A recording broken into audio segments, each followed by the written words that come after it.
मर्ज का इलाज नहीं होता दवाखाने में, हर मर्ज का इलाज नहीं होता दवाखाने में, कुछ दर्द चले जाते हैं सिर्फ मुस्कुराने में। सभी आदरणीयों को मेरा रेकी प्रणाम।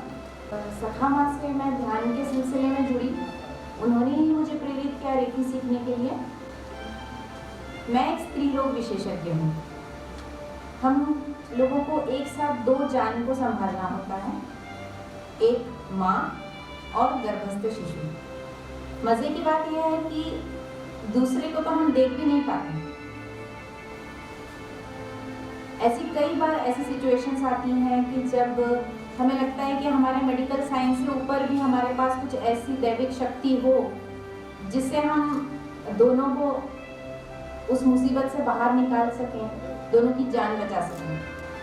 तो ऐसे ही कुछ अनुभव साझा करना चाहूँगी।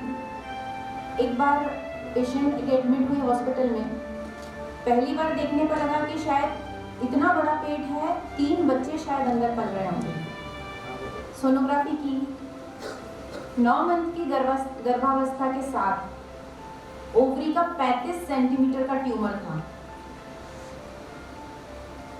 ट्यूमर की कॉम्प्लिकेशंस भी बचानी थी, तो नॉर्मल डिलीवरी कराना ज़रूरी था। हम ऑपरेशन की तरफ उस समय नहीं जा सकते थे। रात भर बेचैनी में गुजरी। सुबह मैंने सखा माँ को फ़ोन किया, उसे सामूहिक रेकी दी गई, ट्रीटमेंट अपनी जगह चल रहा था। शाम को उस पेशेंट की नॉर्मल डिलीवरी भी हुई और 2 दिन बाद उसका सफल ऑपरेशन भी। वो ट्यूमर निकाल दिया गया और 7 दिन में वो पेशेंट स्वस्थ होकर अपने घर गया। ऐसा ही एक और वाकया हुआ। एक मरीज 2-3 साल से मेरे साथ जुड़ी थी, प्रेगनेंसी नहीं ठहर रही। शादी के 14-15 साल बाद ट्रीटमेंट के साथ वो प्रेग्नेंट हुई। सब कुछ ठीक चल रहा था, लेकिन 7वें महीने में अचानक हेवी ब्लीडिंग स्टार्ट हुई। हमने उसे एडमिट किया, सामूहिक रेकी दी गई। फिर से ब्लीडिंग धीरे धीरे बंद हुई।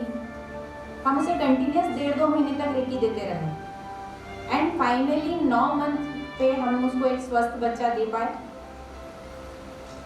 ऐसी कुछ खुशियां हमें मिलती है तो हम उसका सेलिब्रेशन भी करते हैं रेकी परिवार में। अभी कोविड के समय पर भी रेकी परिवार में बहुत सारे मरीजों को लाभान्वित किया। एक ऑनलाइन रेकी ग्रुप बना था, वो अभी भी चल रहा है। मेरे खुद के घर में मेरे हस्बैंड, मेरे भाई दोनों को कोविड के कारण एडमिट करना पड़ा। उन्हें भी रेकी से काफ़ी लाभ हुआ। ऐसे तो बहुत सारे संस्मरण हैं, लेकिन रेकी के बारे में एक और बात कहना चाहूँगी कि रेकी सिर्फ दी नहीं जाती, ली भी जाती है। मतलब लेने वाला भी रिसेप्टिव होना चाहिए। जैसे एक एग्जांपल देना चाहूँगी, हमें यदि घड़ा भरना है तो नल खोलने से सिर्फ कुछ नहीं होगा, वो मटका सीधा भी रखना होगा। यदि वो तिरछा है, उल्टा है, तो वो भर नहीं पाएगा। तो रेकी के लिए देने वाला और लेने वाला दोनों में एक सामंजस्य बहुत बहुत ज़रूरी है।